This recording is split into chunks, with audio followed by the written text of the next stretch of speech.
Hello, my name is Brian Howard. I'm the town clerk here in the town of Randolph, and I'd like to go over some voting information that I think will be helpful to you, the residents at home. Remember that Tuesday, November 4th, is the presidential election. The poll locations in Randolph will be open from 7 a.m. to 8 p.m.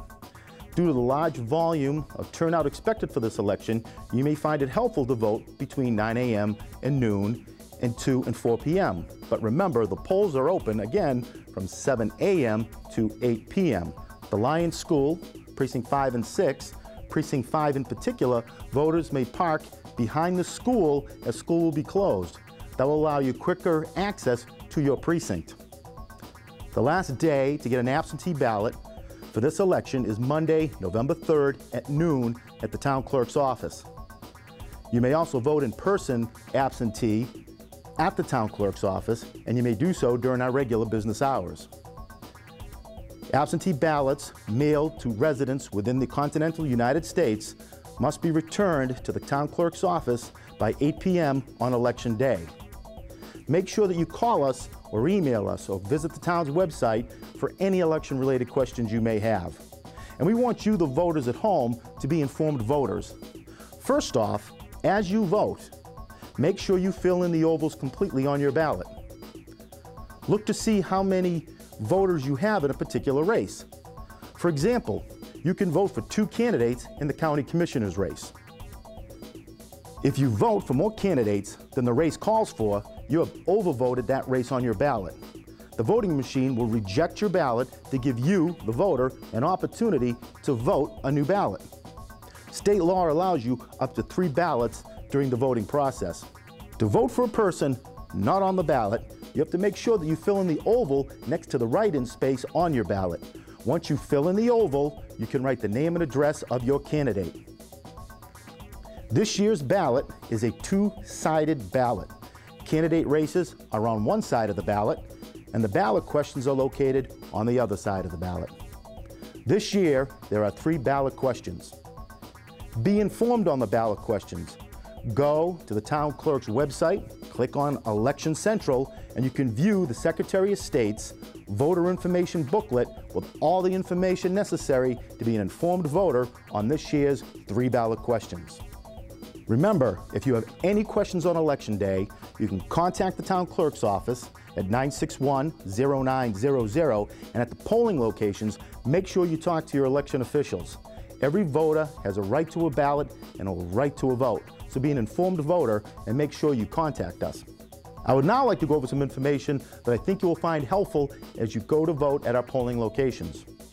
When you first enter a location, there will be 2 signs. Each sign corresponds to different streets. You will enter the line of which your street is located. The poll worker will then ask you your street name, your house number, and your name. They will then check your name off on the books. They will provide you a ballot, and you will vote. In some cases, your name will be bold with an ID next to your name. This is for voters who must show ID, as this is the first time they are voting here in the town of Randolph. State law is clear that voters who register by mail and vote for the first time must provide an ID. ID is any document you may have, and certainly your driver's license would count, but any document you have that shows your name and a Randolph address. It can be a utility bill, it can be a mortgage statement, a bank check, any document that has your name and your address here in the town of Randolph. If you are not found on the polling list at the in-desk, you will go to see the warden for further assistance. The warden will then check the inactive list. The inactive list are registered voters in the town of Randolph who did not answer their annual town census. There are some other cases where you may be listed as an inactive voter, but most fall into that category. If you are on the inactive list, again, you will need to produce an ID that has your name and a current Randolph address here in the town of Randolph. If you are not located on the inactive voter list, the warden will then check the townwide voting list.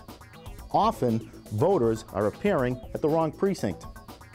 We certainly suggest that voters, before they go to vote, can go to the town clerk's office website, type in their address, and check their polling location. If you'd like to check your voting status, you need to call us or email us so that we can let you know whether you're an active voter here in the town of Randolph. If you are not located on the town-wide voting list, you still have the right to vote here in the town of Randolph. You will vote by provisional ballot. You will fill out a voter affirmation form swearing under oath that you are a registered voter here in Randolph. You will fill out some other information and you will vote. Your vote will then be placed in a provisional ballot envelope and be returned to the town clerk's office after the election. We then search through 3 years worth of town records to find whether or not you are a registered voter here in Randolph. If so, your ballot will be counted. If you are not located on the active voting list, the inactive voter list, or the town-wide voting list, you still have a right to vote. If you believe as a Randolph resident you have registered to vote here in the town of Randolph or through the Registry of Motor Vehicles or mailed in a form, you still have an opportunity to vote on Election Day. You will fill out a provisional ballot, you will fill out a provisional ballot envelope, and you will fill out a provisional ballot affirmation form. This information will be filled out and returned to the town clerk's office after the election.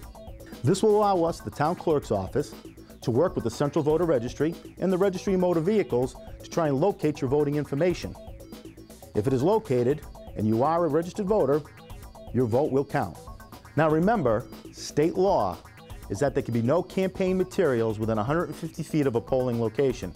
So that means that when you come to vote, any political hats, bumper stickers, shirts cannot be worn or displayed in a polling location.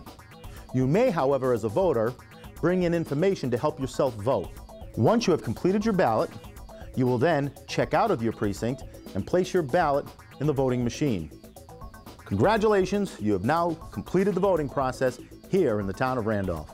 If you have any elections-related questions before the election day itself, we welcome you to call us at 781-961-0900 or visit us at our website at www.randolphtownclerk.com. My name is Brian Howard. I'm the town clerk and registrar here in the town of Randolph. I hope you found this video helpful, and make sure that you come out and vote on November 4th, 2008. Thank you.